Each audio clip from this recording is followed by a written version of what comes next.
Hello everyone, my name is Blackwatch and welcome to the first episode of my new series, How to Fix.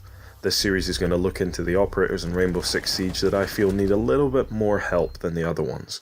So first of all, we're going with my most played attacker, that's Jordan Trace, also known as Thermite. With over 60 hours in this character, I feel like I've got plenty of tips to give out, so let's find out how to bring him back to what his former glory was 6 months ago.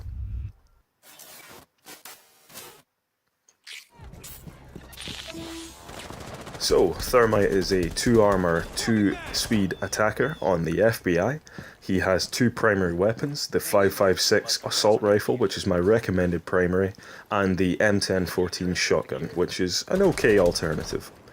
Now, Thermite has one gadget, and that gadget is the Brimstone Exothermic Breaching Charge. This is one of only 2 gadgets within the game that has the ability to breach through metallic walls. The other gadget that does this is Hibana's X-Kairos Launcher, which fires 6 pellets in an arc that then go off and can also make little holes inside reinforced walls.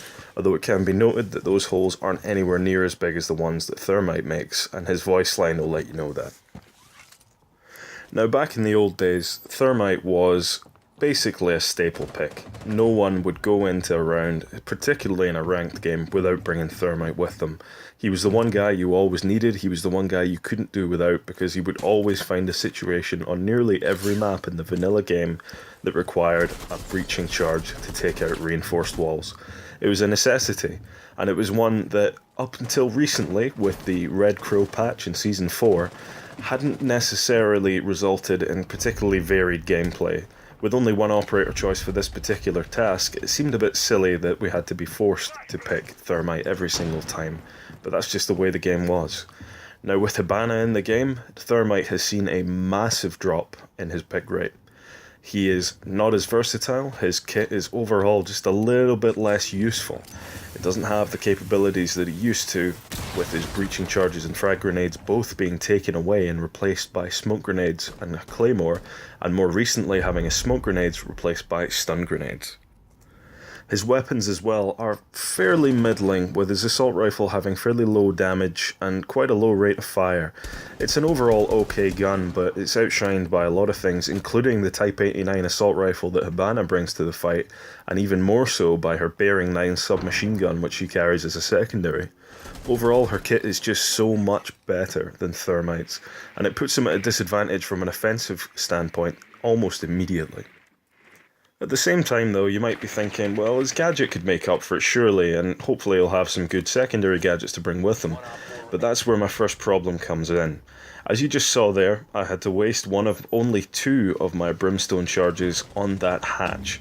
Reason being is, one, that I had some non-communicative teammates, so I couldn't actually get them to open the hatch for me, but ultimately I didn't have that breaching charge to take that out.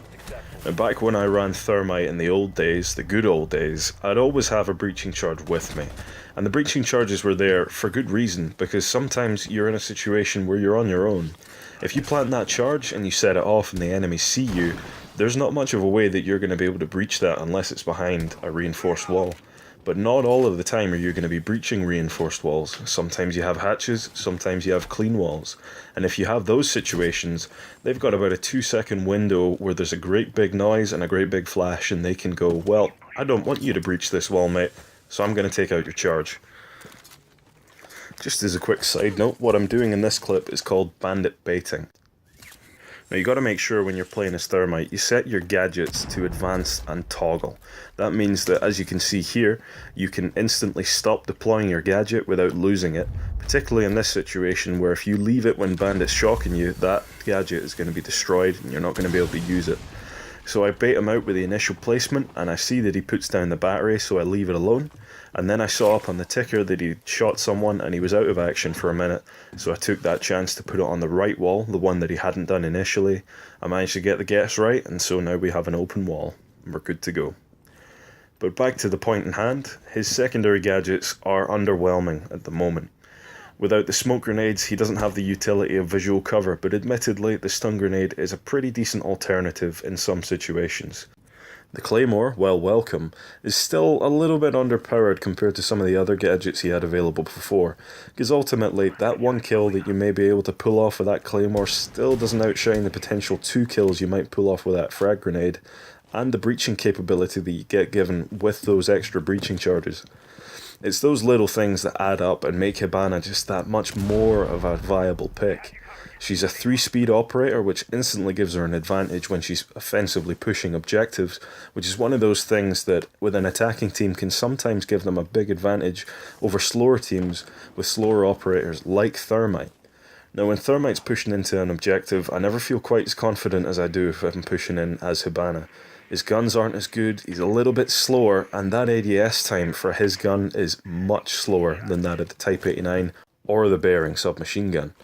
Now that puts you straight away at a disadvantage, because if you're on your own, you're going to struggle in that firefight, especially against someone on the defending team like Jaeger, who has an infinitely more effective assault rifle in their hands. Now in this situation, you can see I managed to snag this kill on Castle here as he wanders out, but I have a lot of cover, my advantage is big. Here I almost get taken out by my own teammate Fuse there, but I managed to dodge those shots, but ultimately that firefight could have been lost against Jaeger if I hadn't had that help from Fuse. Now here's a perfect situation where I would recommend the breaching charges as a secondary gadget. Now Thermite, as I say, is quite weak when he's on his own. He never used to be though. When I found out they were removing breaching charges as a secondary gadget, I was really quite disappointed because they were my main pick every single time. The reason being is simultaneous breaching. This is something that simply isn't possible without these extra breaching charges on his belt. Now, when you're with other players, by all means, you can simultaneously breach.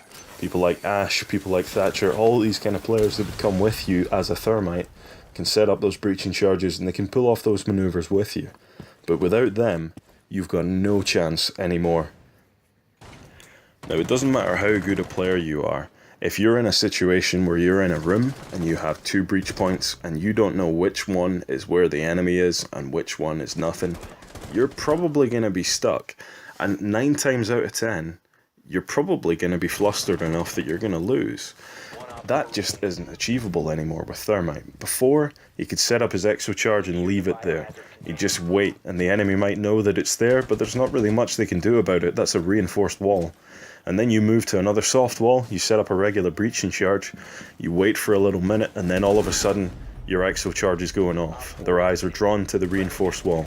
And what do? They're waiting. They know you're going to be on the other side. But then all of a sudden, the moment that charge breaches, your other charge goes off. That's 2 points of entry that have been opened up, and they have no idea which one you've decided to go with. They're already initially distracted by the other wall, so now they've got to pick. And if you're the only guy left on the site, that's a pretty difficult decision to make. It's a real 50-50, and sometimes that flustering can leave them halfway between one wall and the other, and that's just enough to push you over the edge and get you that win. If Thermite were to get that back, then his ability to clutch rounds on his own would be almost instantly restored. He'd have that extra versatility on attack, and he'd have the extra chances to pull off the kind of maneuvers that simply put win rounds. Now, I will admit, claymores can be helpful. We've already shown one claymore kill in this video, and you're about to see a second one here on the person that's going to jump outside. That claymore placement, for those of you that do use that gadget, is a pretty good one on consulates. You might want to take note of it. So we get the kill here, and that's nice. Now I'm walking down, and I've seen Jaeger running past, or I will be about to see him. I know there's a mirror there, and I've seen that in the previous round, so I recognise that's going to be a spot I need to worry about again. Mira has 2 holes on either side of the mirror, so she can operate between the 2 of them with relatively little danger to herself. All she needs to do is poke out, and I can't figure out exactly where she is at any point in time. Jaeger, on the other hand, is behind the van on my right. Now in a moment you'll see him rush over. I miss the shot because I don't realise that he's about to pass, and as a result he gets into cover behind this yellow pillar here. Now I've been arguing for breaching charges and frag grenades to come back, but this is a situation where I would argue the smoke grenade would be a useful gadget for him to have. Now, normally in this situation, I'd sit and I'd be patient and I'd pick people off, but I'm kind of on my own here. I don't have anyone in the lobby that I know, and I'm working on my own to take out this one area where I know they have 2 competent defenders holding it down. Jaeger is either in the kitchen or he's sitting behind the pillar. And this is where smokes would be perfect. If I could throw a smoke grenade down, I'd have total visual cover and I'd be able to push the garage without any risk of exposing myself, because they just wouldn't be able to see me coming. Maybe they'd know I'm there, maybe they'd spray some shots in, there's a slight chance they'd hit me. But the more likely thing is that I'd get in there, maybe take a couple of hits, but I'd be in and I'd be alive, and I'd have the chance to run into cover behind the van, and I'd be in a much safer position than I was just running out in the open there. So those are my suggestions on how to make Thermite just that little bit better than he is at the moment, and hopefully bring him level with his Japanese compatriot. So those frag grenades will give him just that extra bit of offensive edge that he direly needs at the moment, and the breaching charges will give him that extra versatility in terms of taking on objectives on his own, and not being as reliant on other operators to pull off the kind of moves that he should be able to pull off himself. Now, I'm not going to turn around and say that these changes are coming around the corner, and there's every chance that nobody's going to listen to these, but if you thought they were any good, please let me know in the comments below, and just tell me what you think. I've enjoyed making this video, and I plan on making some more in the future with perhaps some more complex changes rather than just a couple of gadget changes. Let me know what you think, let me know what operators you think could do with a little how to fix video, and until the next time guys, do svidania, I've been Blackwatch, bye bye.